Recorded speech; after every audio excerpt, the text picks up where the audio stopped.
অসম বাল্যবিয়ে, যৌন নির্যাতন এবং পরিবারে নির্যাতনের অভিযোগ আমতলীতে চাঞ্চল্যকর এক ঘটনা ঘটেছে।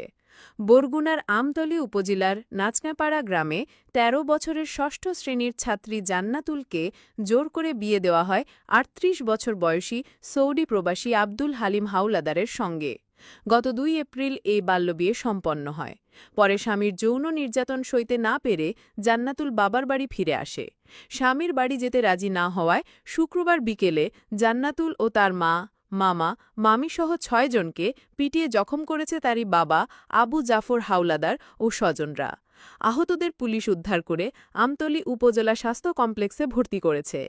আমাকে জোর করে বিয়ে দিয়েছে, স্বামী নির্যাতন করায় আমি ফিরতে চাইনি। এই জন্য বাবা চাচারা আমাকে ও আমার পরিবারকে পিটিয়েছে। আমি এর বিচার চাই। আমার মেয়ে মাত্র ১৩ বছরের, তাকে ৩৮ বছরের লোকের সঙ্গে বিয়ে দিয়েছে। জামাতার নির্যাতন সহ্য করতে না পেরে মেয়ে ফিরতে চায়নি, এই জন্য আমাদেরও মারধর করেছে। তবে অভিযুক্ত বাবা আবু জাফর হাওলাদার মারধরের অভিযোগ অস্বীকার করেছেন। অন্যদিকে জামাতা আব্দুল হালিমও যৌন নির্যাতনের অভিযোগ নাকচ করেছেন। আমতলী উপজেলা স্বাস্থ্য কমপ্লেক্সের চিকিৎসক ডাক্তার লুনা বিনতে হক বলেন, আহতদের হাসপাতালে ভর্তি করে চিকিৎসা দেওয়া হচ্ছে। আমতলী থানার ওসি তদন্ত সাইদুল ইসলাম জানান, পুলিশ আহতদের উদ্ধার করে হাসপাতালে ভর্তি করেছে।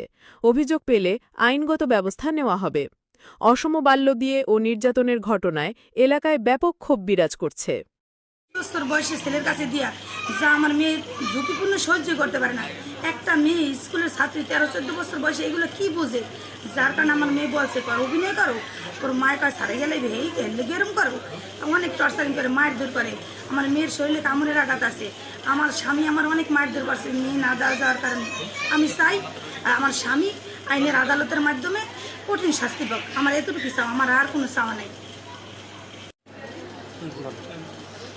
আমার বিয়ে হয়েছে আমি কিছুই জানি। আমার বাবার দাদা আমার বিয়ে দিচ্ছে, তারপর বিয়ে হওয়ার পরে আমার এসে বলছে যে তোর বিয়ে হয়ে গেছিল। পরে আমি অনেক কান্নাকাটি করছি যে আমি এই বিয়ে করবো না, আমি যাবো না। পরে আমার বাবার দাদা হুমকি দিয়েছে, মারছে, বলছে যে না গেলে তোর মারে মারবো, তোর মারে সাথে তুই তালাক দিব, এগুলো বলছে। পরে আমি ভয়ে গেছি। শ্বশুর পরে যাওয়ার পরে কি হয়েছে? তারপরে জামাই শারীরিক অত্যাচার করছে আমার কাছে অনেক, যেগুলো আমি সহ্য করতে পারি না।